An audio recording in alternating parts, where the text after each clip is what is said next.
Yo, what's up? This is your boy Postman, and you're tuned in to Post in a Diary Room. Welcome to Post in a Diary Room. And as you may know, every day is a good day to get a delivery from the Postman. And of course, if this is your very first time tuning in, please kindly like, share, subscribe, comment, do whatever is necessary to engage with the content, and most importantly, enjoy the review. Dome Yashua, all the way from Tembise Mambisa, has a brand new project out and it's titled F.U.B.U. And F.U.B.U. in this case means or stands for you by us. And this is a project that comprises of 10 tracks as well as, and it also has a runtime of 29 minutes and something seconds. It features a lot of his longtime collaborators in M16, Gusto, Alto, Passion Fruit Dilla, just to name a few. But importantly, much of this project was split between Alto, Kid Plug, Waveguard, as well as F.U.B.U. The first time I came across his music was obviously when he did the song titled Snatch and Dabuga, which is available on all DSPs under the project titled Chops I Stole. The best way to describe this guy would be Freddie Gibbs, for me personally at least, because he does whatever Freddie Gibbs does in his own unique vernac cadence that is met with his very funny sounding voice as he tells us about his experiences that he has gone through in Emambisa, the day-to-day life of Emambisa, Tembisa. Just a side note, the more Tembisa has a lot of rappers from out there, the more it becomes visible on Google Maps because that's word to touchline. The delivery of the opening bar on the first song is very engaging and recitable, but generally he describes his flow as Vele, which means unique in the Zulu language. The song also sheds light into his upbringing, his spirituality, goes deep into the kind of music that he makes, which he describes as the longer route to fame. Most of what he does is just music from the heart and for the heart. Above all, when the kick comes on, he quotes Nasty C's infamous words from King Sekama or Sikam.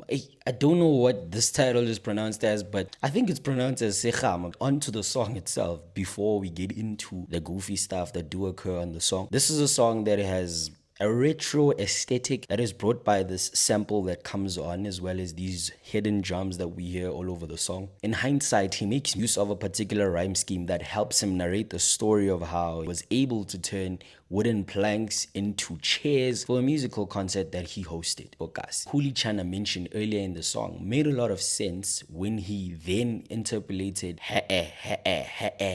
from Kuli Chana's song Mnato Power, and that kind of came full circle. But the ending of the song then takes a very quick turn, and that is where he then tells us that he made his mark like Secham, and then goes even deeper and talks about when it's time to pull it out. He does so like Gigaba. And that's something I don't wish to go to. Hoop Dreams was definitely a skip for me. Meanwhile, 300 is a song about money because Dome Yashua then makes mention of the likes of Jay-Z, Marcus Euster, former chartered accountant that sadly passed away. And this bar or this mention of him comes at a time where he's been in the tabloids of late. Also then makes mention of breaking bread with Patrice in Greece, which is Matsipe, then goes even deeper and then makes mention of Rupert. So this is a song about money. Interestingly, he then goes on to make use of wordplay that stood out to me significantly because he says he had a Kodak moment and he's posing a threat, something along those lines. Like, for me, that guy he featured was truly horrible. He sucked. I think he didn't add anything of value towards the song. Like Dome Yashua actually owned that song. It felt like his song, and I think he could have done the job alone, just alone, by himself. And that Oak didn't really have any business being involved in that song, at least at that level. Simply put, Cut for the Boys is Dome Yashua then telling us about his lineage, where he comes from, basically from his father to his grandfathers to great-grandfather type of thing. Like, he's just talking about his family tree. The song Judaist / Nomalanga is a song that is divided into two parts. Essentially, it's two songs into one. So the first part of the song is just Dome Yashua, or what I got from the song is just Dome Yashua then telling us about his stance as far as his spirituality goes. He makes it clear that he believes that his ancestors are a line of defense that he prides himself in. It's very introspective, and I felt like the hook of that song, Judaist, or the song about Idlos, and is just too powerful. I think that hook even is just amazing. So kuluma nidlo sinya kuza suke endleleni. Unomalanga is where he then takes it deep into his South African / African roots, because you then hear people ululating. For me, he then remained in his hip-hop bag, and that was really unimpressive, to be quite honest, because he didn't really have the capacity to then showcase his range, or he didn't explore his capacity to express his range if he does have it. But for me, that kind of threw me off, and yeah, I just don't see where that song fits into this project. Number 7 has a build that can be linked to a cassette being inserted into a stereo. It has a string and also a rendition of Iskipper Sagachones Palu Seven Sangaza Sang Bamba Mahlombe Sang Bamba Ma Hips. Yeah, so it's basically a kid singing Iskipa Sagado Mes Palu Seven Sangaza. Yeah, it's a very interesting song because he also has a kid specifically singing that particular part, and that makes the song really lively, and it just brings about a different dynamic to what the song already had. Amongst the other interesting parts on the song has to be the Chinese zither like sound that is recurring on the song.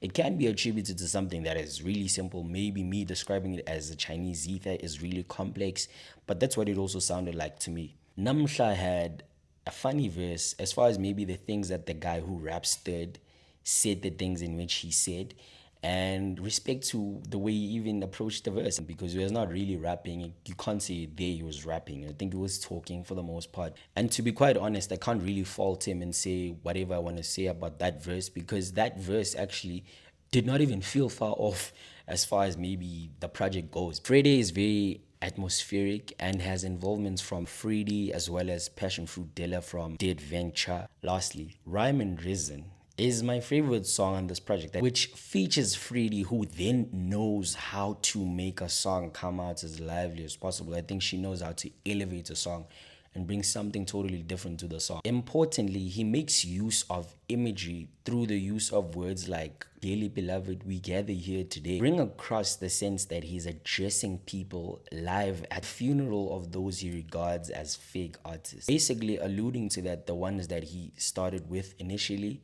are no longer around, either they dead or they just quit music as a whole. This is a dope project overall. However, amongst the downsides, or amongst the things that I consider as downsides on this project, is that you have a bad song before a good song. You don't have one string of good songs just like following each other. You just have a consistent chase of a bad song, then a good song, a bad song, then a good song.